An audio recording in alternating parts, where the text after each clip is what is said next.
ವಾಣಿವಿಲಾಸ ಸಾಗರ ಅಣೆಕಟ್ಟಿಗೆ 115 ವರ್ಷಗಳ ಇತಿಹಾಸ ಇದೆ. ಇಷ್ಟೊಂದು ವರ್ಷಗಳ ಇತಿಹಾಸದಲ್ಲಿ ಈ ಅಣೆಕಟ್ಟು ಕೂಡಿ ಬಿದ್ದಿರೋದು 3 ಸಾರಿ.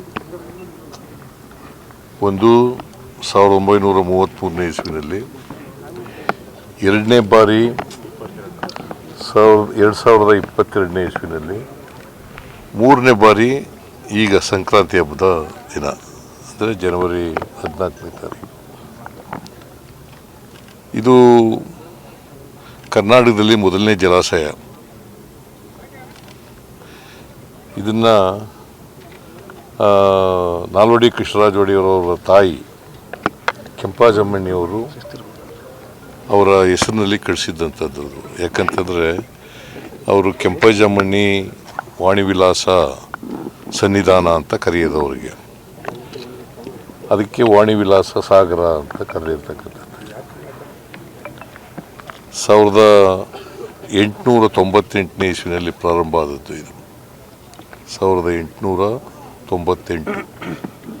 1907ನೇ ಇಸ್ವಿನಲ್ಲಿ ಮುಗೀತು, ಇದು ಕಂಪ್ಲೀಟ್ ಆಯಿತು. ಅವತ್ತಿನಿಂದ ಇವತ್ತಿನವರೆಗೆ ನೀರು ಶೇಖರಣೆ ಆಗ್ತದೆ.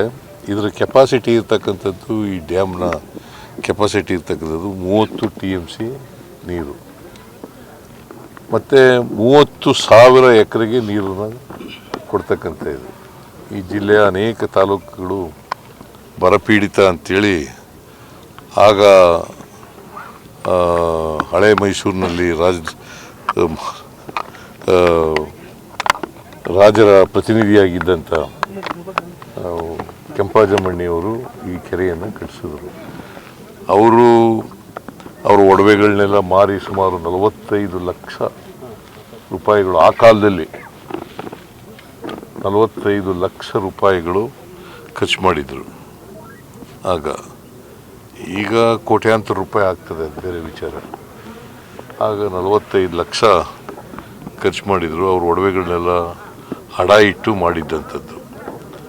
ಈ ಭಾಗದಲ್ಲಿ ಮಳೆ ಕಡಿಮೆ, ಚಿತ್ರದುರ್ಗ ಜಿಲ್ಲೆ ಅಂತಂದರೆ ಮಳೆ ಕಡಿಮೆ.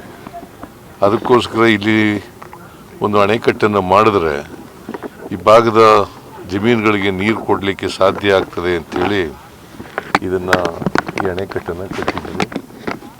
ಸೊ ಇದು 3ನೇ ಬಾರಿ ನೀರು ಕೋಡಿ ಬಿದ್ದಿರ್ತಕ್ಕಂಥದ್ದು. 3ನೇ ಬಾರಿ ಕೋಡಿ ಬಿದ್ದಿರ್ತಕ್ಕಂಥದ್ದು. ಅದಕ್ಕೆ ನಾನು ದೇವರಲ್ಲಿ ಪ್ರಾರ್ಥನೆ ಮಾಡ್ತೀನಿ, ಒಳ್ಳೆ ಮಳೆ ಆಗಲಿ, ಬೆಳೆ ಆಗಲಿ, ಪ್ರತಿ ವರ್ಷವೂ ಕೂಡ ಕೋಡಿ ಬೀಳ್ತಕ್ಕಂಥ ರೀತಿಯಲ್ಲಿ ಈ ಕೆರೆಗೆ, ಆಮೇಲೆ ಈ ಅಣೆಕಟ್ಟಿಗೆ ನೀರು ಬರಲಿ ಅಂಥೇಳಿ. ಒಳ್ಳೆ ಮಳೆ ಆದರೆ, ಬೆಳೆ ಆದರೆ, ಒಳ್ಳೆ ಮಳೆ ಬಿದ್ದರೆ ಜಲಾಶಯ ತುಂಬುತ್ತೆ.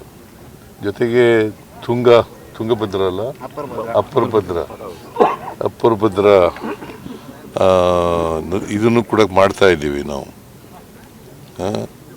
ಸೊ ಅದು ಆದರೆ ಇದಕ್ಕೆ ಪ್ರತಿ ವರ್ಷ ನೀರು ತುಂಬಲಿಕ್ಕೆ ಸಾಧ್ಯ ಆಗ್ತದೆ.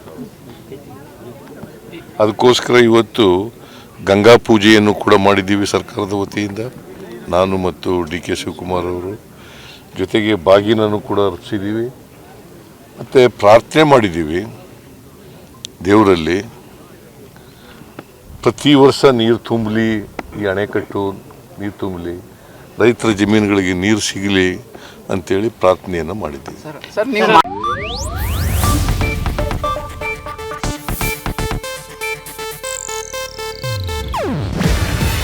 ಇದು ಏಷ್ಯಾನೆಟ್ ನ್ಯೂಸ್ ನೆಟ್ವರ್ಕ್ ಪ್ರಸ್ತುತಿ. ನೀವು ನೋಡ್ತಿದ್ದೀರಾ ಏಷ್ಯಾನೆಟ್ ಸುವರ್ಣ ನ್ಯೂಸ್.